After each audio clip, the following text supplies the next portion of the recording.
Hi, this is Mackerel Phones.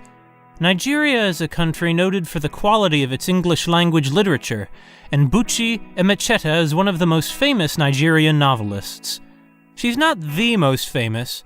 That has got to be Chinua Achebe, maybe Wole Soyinka, but Emecheta is still someone of considerable literary talent and has a number of novels under her belt. Emecheta is widely recognized for her novels dealing with motherhood, women's emancipation through education, and so on. She died fairly recently, passing away in London in early 2017. This novel is The Joys of Motherhood, published in 1979. The title is ironic.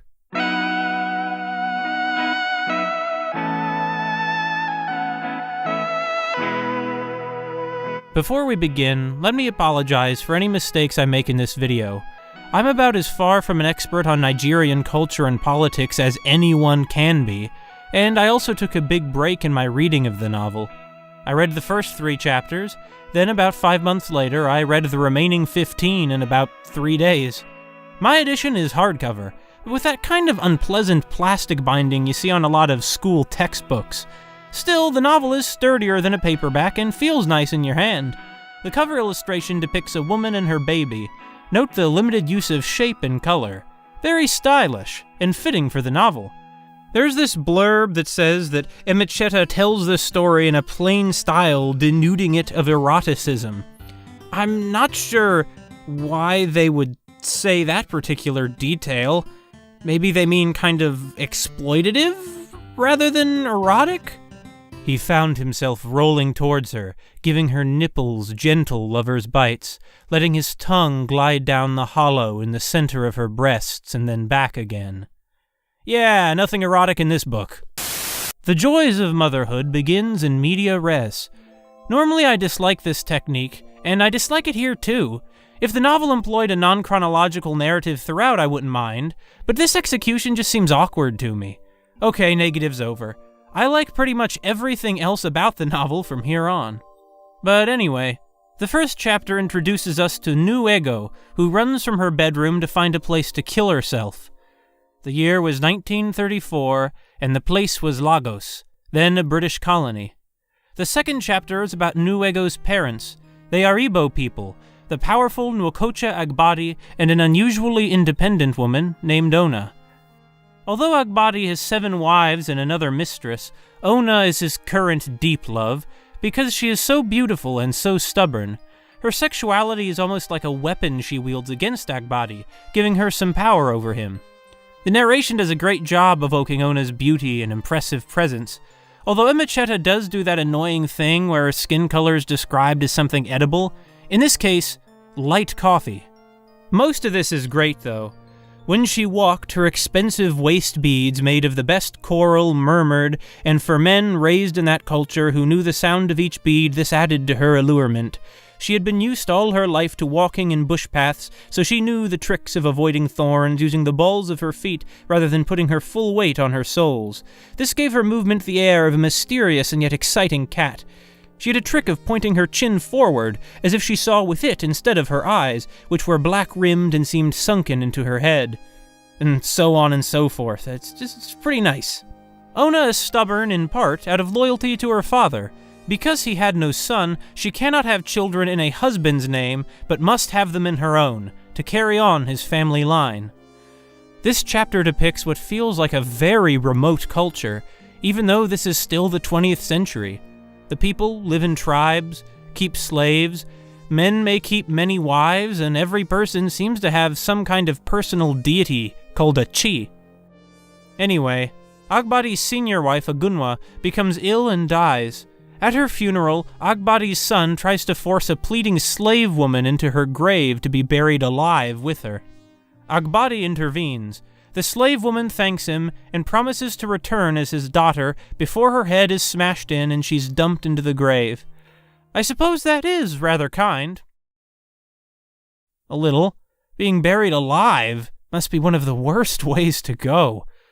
The most prominent theme of the novel, besides, motherhood, is gender, and the image of gender relations sketched here is rather disturbing. It is as if Agbadi and Ona are incapable of having what seems like a healthy sexual relationship. When an elephant badly injures Agbadi, goats are slaughtered to appease the great man's chi, and Ona spends days at his side. Agbadi survives, and he and Ona eventually have sex.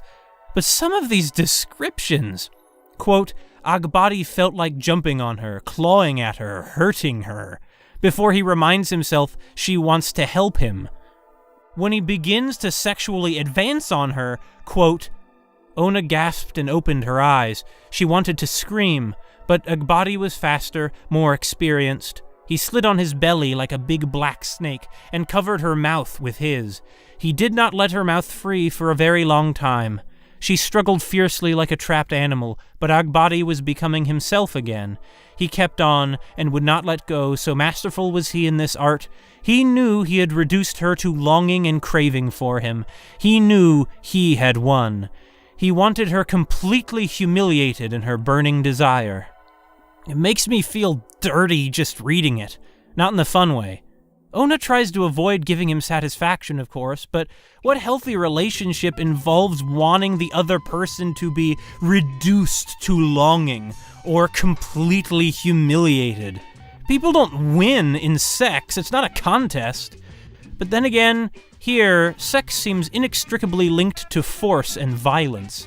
After all, 3 of Agbadi's wives are slaves he captured, so I guess he quite plainly is a rapist. This was about the point I lost all respect for Agbadi. But then, if he were real, he would not care at all what some, modern left-wing person like me thought. Among his people, Agbadi is a rich and reputable man. His friends and children adore him, and that's what matters to him. But then I could say that about any of the people I judge in old literature. Now Nwokocha Agbadi sleeps with Ona regularly, and soon Nuego is conceived. Only when the pain became unbearable did she enlist the help of the women in her father's compound. Her baby daughter was very merciful to her. She simply glided into the world, the women around told her. Yeah, glided, I'm sure. After the girl is born, Agbadi says, "This child is priceless, more than 20 bags of cowries." I think that should really be her name, because she's a beauty and she is mine.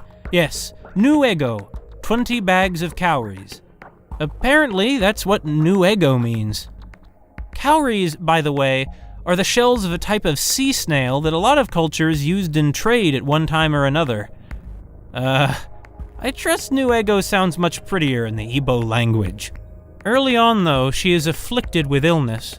Her parents bring a dibia to diagnose her. He introduces us to a spirit that will haunt Nuego for the rest of her life, or so she and her family believe. The slave woman has returned as Nuego's chi. As the story moves along, troubles and successes are attributed to the slave woman. I wonder, metaphorically, what Emecheta means to imply. Certainly continuity with the past. Shortly afterwards, Ona dies, telling Agbadi that Nuego must be allowed to be a woman. Oh, is she allowed? It's a real honor, let me tell you. I had a professor who said fertility and childbearing have a grasp on the African imagination. While I've read very little African literature, and most of that is from Nigeria and its environs, my reading has not challenged that assertion, and this novel doesn't either. In her traditional society, Nuego is expected to have children. That is her responsibility to her father. But she very much wants to, and why wouldn't she? Her wealth and success in life will be measured in her children, and in her old age, they'll take care of her. Initially, she marries Amatokwa, a handsome farmer living in Ibuza. This way, she can be near home, and the two are very happy, but Nuego never conceives. Notice the way the narration frames the situation. Yet Nuego was surprised that, as the months passed, she was failing everybody. There was no child. Her infertility is a failure. Only a failed woman does not have children. However, Agbadi remains supportive and kind. He's a family man. While I certainly don't like him, there is ambiguity here. Ambivalence. That's the big word for the joys of motherhood. Ambivalence. After Amatokwu has a baby with a second wife, life continues as normal, until Nuego decides to try breastfeeding the child herself. She really loves babies, you see. The baby's restlessness abated, and he sucked hungrily, though there was no milk. For her part, Newego felt some of the fulfillment for which she yearned. Comforted, they both fell asleep. Newego keeps this up for about a year, and nobody is the wiser. I don't even understand rationally why people would have a big problem with this, but when Newego is eventually caught, Amatokwu promptly beats her and summons Agbadi, who takes her back to his household. I thought they were living together happily, though. That's all it takes to turn a relationship sour, really sour, with the infertility contributing as well. But even Agbadi doesn't approve of treating women poorly for not bearing children. Yet, he still defines things as they are defined in his culture. Any woman must have children. After Newego leaves Amatokwu, Agbadi decides she'll have to marry a modern man instead of the kind of people they understand better. Like his friend Idayi tells him, "Things have changed a lot. This is the age of the white man. Nowadays, every young man wants to cement his mud hut and cover it with corrugated iron sheets instead of the palm leaves we are used to. You'll just have to accept a man of today, Agbadi." And so they set up Newego with a man named Naife Owolum, who lives in Lagos, the capital. But none of them have actually met Naife. Newego travels away from home for the first time, going to Lagos with Naife's brother aboard different lorries full of miscellaneous cargo. And when Newego does meet Naife, he is not a handsome, sinewy man like she knows from Ibuza. As good a job as the narration does at describing the beauty of Newego's mother, it describes Newego's revulsion at Naife. Newego was just falling asleep with a full stomach when in walked a man with a belly like a pregnant cow, wobbling first to this side and then to that. The belly, coupled with the fact that he was short, made him look like a barrel. His hair, unlike that of men at home in Ibuza, was not closely shaved. He left a knot of it on his head like that of a woman mourning for her husband. His skin was pale, the skin of someone who had for a long time worked in the shade and not in the open air. His cheeks were puffy and looked as if he had pieces of hot yam inside them, and they seemed to have pushed his mouth shut into a smaller size above his weak jaw. If her husband-to-be was like this, she thought, she would go back to her father. Why, marrying such a jelly of a man would be like living with a middle-aged woman. That night, Naife rapes Newego. She hates him and thinks he is ugly and less than a man. Naife is irritable, arrogant like Agbadi but without the human tenderness, and wastes large sums of money on drinking. True, he also makes most of the money, but Newego has to support herself through petty selling on the black market, mostly cigarettes and that kind of thing. That pretty much sets up their relationship dynamic for the rest of the novel. I mentioned I could not bring myself to respect Agbadi. Even so, Agbadi has the makings of a hero, but in Naife glimmers no glory, no hope. So, what led to the in media res opening? Newego is not infertile. She finally has a baby with Naife, which makes her even more resigned to live with him, although the city is cramped and dirty and expensive, and her rapist is disgusting, and, unlike men in Ibuza, who had the healthy smell of burning wood and tobacco, instead smelt all soapy. Chapter 5, A Failed Woman, picks up where Chapter 1, The Mother, left off.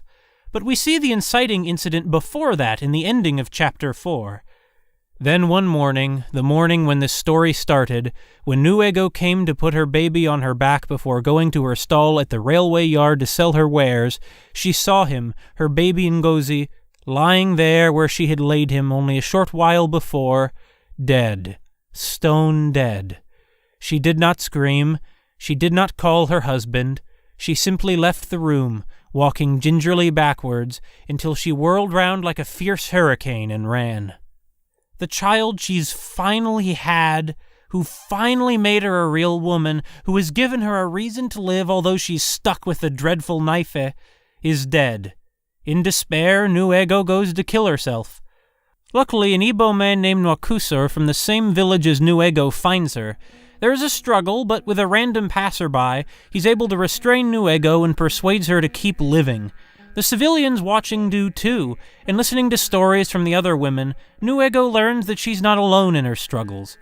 I suppose this is one of the rare moments that life in Lagos seems to have an upside for her. And Newego does have more children. The first is Oshia, but after a while I lost count of them.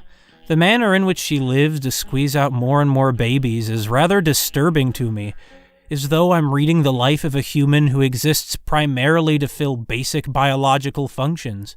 This is not to say Nuego is a passive and active agent in all this. Far from it. Yet this looms over and above everything else to her. The remainder of the novel, most of it, concerns Nuego's life with Nypha and her children. Initially, Nypha is a servant for a white man named Dr. Mears. This lousy guy is portrayed as lazy and racist, though we never know much about him. I mention Dr. Mears mainly because of this line. Nypha did not realize that Dr. Mears's laughter was inspired by that type of wickedness that reduces any man, white or black, intelligent or not, to a new low, lower than the basest of animals, for animals at least respected each other's feelings, each other's dignity. That's an interesting description of racism. I suspect these lousy, undignified circumstances contribute to Nyph's becoming such a lousy, undignified man. Working for Dr. Mears, Nypha becomes known as Nypha the Washerman, washing every day but Sunday. Nuego never learns to like him, but comes to accept him as one of the inevitabilities of fate. This is obviously not a healthy relationship. But then, what else do you expect from a relationship built on such a skewed, toxic power dynamic? And then money enters in and makes it even worse.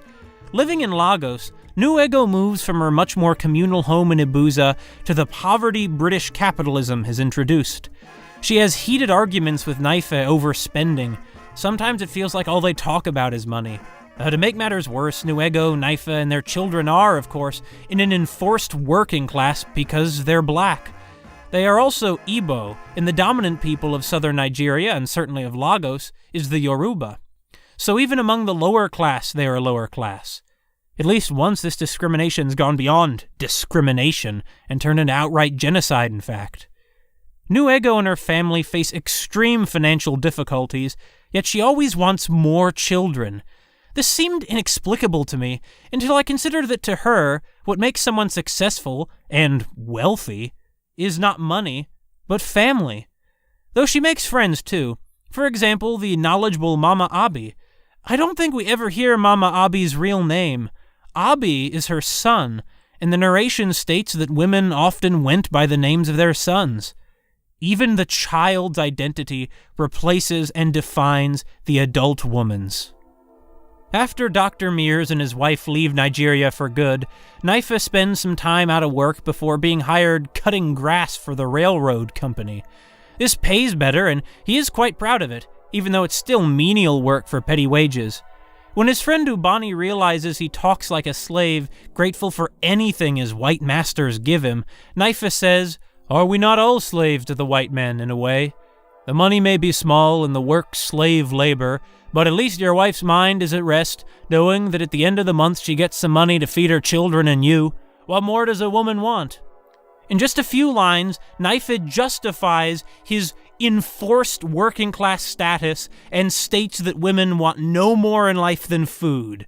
Yeah, forget something like affection or basic respect. If they don't starve, what could a woman complain about? I swear, Nypha's just repulsive. A climactic moment later in the book involves his murderous rage over his daughter marrying into a Yoruba family, which he takes as some kind of ethnic crime. Charming. But Emecheta wants us to see Nypha as repulsive. Every negative element of degraded poverty, patriarchy, and so many other hideous aspects of her society given flesh. Even so, he always seems realistic. Why, in general, incidents in the joys of motherhood are realistic, and, like in reality, they don't flow together into a cumulative plot, but are more episodic. Nypha never becomes nice, and if anything, becomes worse. Although the portrait Emecheta paints of him also gives him an essential tragedy. Nypha is a deeply unhappy man. Nypha takes on another wife, Adaku. At first, Nuego loathes her, but by and by they become friends more or less. Nypha is impressed into the British Army, who send a sum to Nuego every month. Nuego makes friends, but they come and go. She manages to get some of her kids some education. Life is rough, but there are moments of triumph, too. More and more children are born, more mouths that need feeding, but Nypha keeps spending his money on booze, because his life is miserable. which makes it more miserable, which causes him to make his wife's life more miserable. A vicious cycle. Bizarrely, Knytt seems to dislike having lots of kids around him, yet he also wants more and more. Oshia goes to America for college, apparently abandoning his family, and Newego has to go through a lot to get him there, too.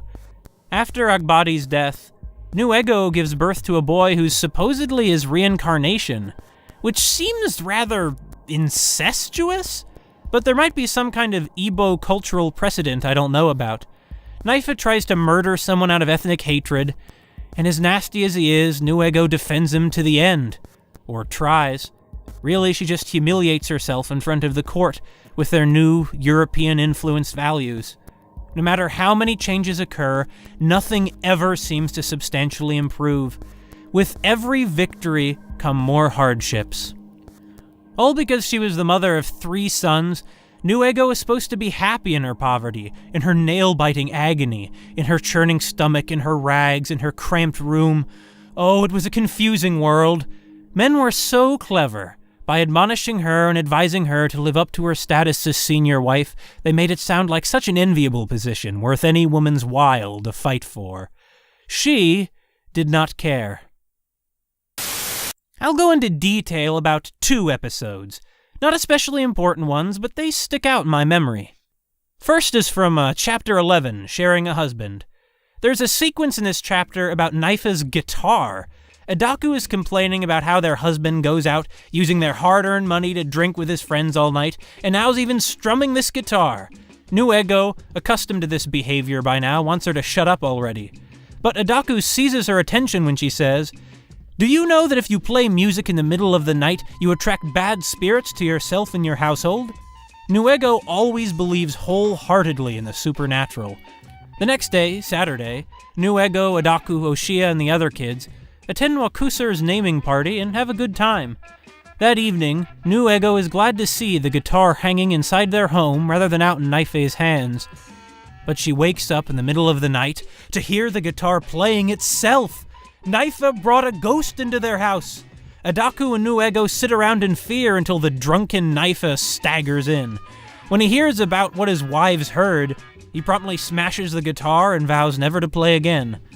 The story was repeated so many times that people started regarding Knytt as a hero. They assured him that it was because his music was so good that it inspired the spirits to come home with him. Knytt gained the reputation of a master musician whose music could move even the spirits. But in reality, Oshia just caught some mice before the naming party. Needing a place to hide them from his mother, he hastily left them in the guitar. They climbed out later, disturbing the strings. This is a great little story. Very simple, but demonstrating a point with far-reaching implications about the nature of belief and superstition. I had an occasion to tell this story in a conversation the same day I finished reading The Joys of Motherhood. Funny how a minor episode like this really sticks with me, while more dramatic events are already fading from my memory. The second episode is Adaku's character arc, if that counts as an episode. Adaku's actually a much more successful merchant than Newego, who's always paranoid Adaku wants to steal her children, but her success becomes a crime. Newego becomes bitter seeing how nicely Adaku dresses and feeling deep shame over her own poverty. She ends up taking out her anger on one of Adaku's slightly wealthier relatives who comes to visit. But Adaku is blamed for the outburst. What right does she have to complain when she has borne no sons for the family? It is Nakusa who tells her, "The only woman who is immortalizing your husband you make unhappy with your fine clothes and lucrative business." Nakusa, generally a positive character, is the one who judges against Adaku, even though Newego herself is ashamed of her rude behavior. On the brink of despair, Adaku takes her daughters and ends up leaving Newego. Knytt would probably assault her, except he's overseas in the army at this point. Newego pleads with Adaku, but Adaku repeatedly damns her own chi and goes to live with the prostitutes. The talk of the neighbors spread throughout Lagos like wildfire. Men speak of the faithlessness of women, and women wonder what more Adaku could have wanted. But, prostitute or not, Adaku expands her business to sell abata material for lapas, the text calls it. A lapa is a kind of dress, so I assume a bata is a kind of cloth. Adaku rents her old stall out to someone else. Adding prostitution to these, she gains a considerable income to invest in further expanding her business, and in her daughter's futures. Adaku tells Nuego these gloriously revolutionary words. "I want to be a dignified single woman. I shall work to educate my daughters, though I shall not do so without male companionship. They do have their uses." Here is a woman with guts. After a while, Nuego mostly falls out of touch with Adaku. However, in Chapter 18, The Canonized Mother, their paths cross again. This is the final chapter. Shortly after Nuego's final defense of Naifa, Adaku tries to console her, telling her Nigeria has changed. Naifa no longer owns them. To her death, Nuego never gives up on the traditional ways. As a result, she loses everything and gains nothing. Adaku, though, completely throws out traditional morality to live on her own, turning capitalism to her advantage and reaping profits to get her daughters educated. Adaku's story is one of triumph and courage in the face of the bulwark of tradition and oppression. For that she is, to me, the most unambiguously admirable character in the novel, really. In Chapter 15, Nuego herself, despairing that she's given birth to girls and not a boy, addresses God. In some beautiful prose, she broaches the central question of the novel. What have I gained from all this? Yes, I have many children, but what do I feed them on? On my life. And if I'm lucky enough to die in peace, I even have to give them my soul. When will I be free? Never, not even in death. The men make it look as if we must aspire for children or die. That's why, when I lost my first son, I wanted to die, because I failed to live up to the standard expected of me by the males in my life. But who made the law that we should not hope in our daughters? We women subscribe to that law more than anyone. Until we change all this, it is still a man's world, which women will always help to build. Some might find this a bit on the nose, but when I first read that passage, I thought, yes! Finally she sees it! Honestly, this is more powerful than the actual ending. Nuego supports this system as much as Naifa, and only this near the end does she realize and acknowledge it. Her remark that she will not be free in death is because her children will worship her dead spirit, but she knows that, if there's trouble, they'll consider her a bad spirit. This prediction comes true. In the society of Nuego's childhood, children are an investment. You have kids, you take care of them, people will respect you, and when you're old, they'll take care of you. Nuego wholeheartedly subscribes to this, but it doesn't work out for her. Thrifty living, her business spirit, and her efforts to curtail Naifa's reckless spending, in addition to her own just emotional turmoil, lead to a reputation as an awful nag. Nuego worked herself to the bone, living constantly at the point of high anxiety. In return, she's remembered as a lousy mother who couldn't raise her kids properly and as a wicked and ungrateful spirit. But her funeral was so expensive. What more could a woman want than sons dumping lots of money to put her in the ground? The Joys of Motherhood is, by a wide margin, the best novel I've talked about thus far in my book collection videos, though not much competition. Measured prose, vivid but not overwritten, admirably political, interesting, while consistently realistic. This is the kind of story I wish I could write. You should read it! There's a link to buy it in the description. The Joys of Motherhood is an example of Anglophone literature not from Britain or the United States. For obvious reasons, such Anglophone literature is much more accessible to native English speakers than literatures of any other foreign cultures. Please, read some! Seriously!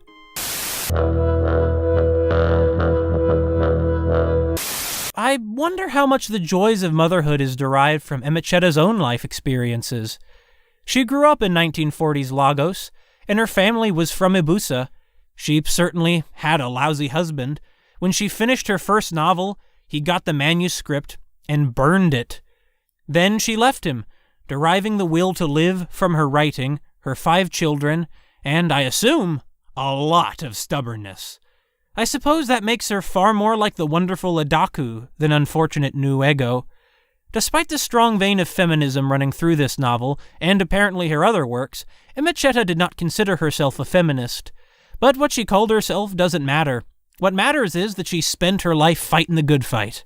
Hi, good morning everybody. My name is Sylvester Onwardi. I'm the first son of Buchi Emecheta, who sadly passed away almost a year ago today. It was on the 25th of January 2017. It was a very, very sad occasion for myself, for my family, for everyone who knew her and loved her. But one strangely good thing that's come out of all this is that I've realized in the course of this last year, doing lots of talks and tributes on her behalf, just how popular she was and how many people around the world knew her. Hello, good morning everyone.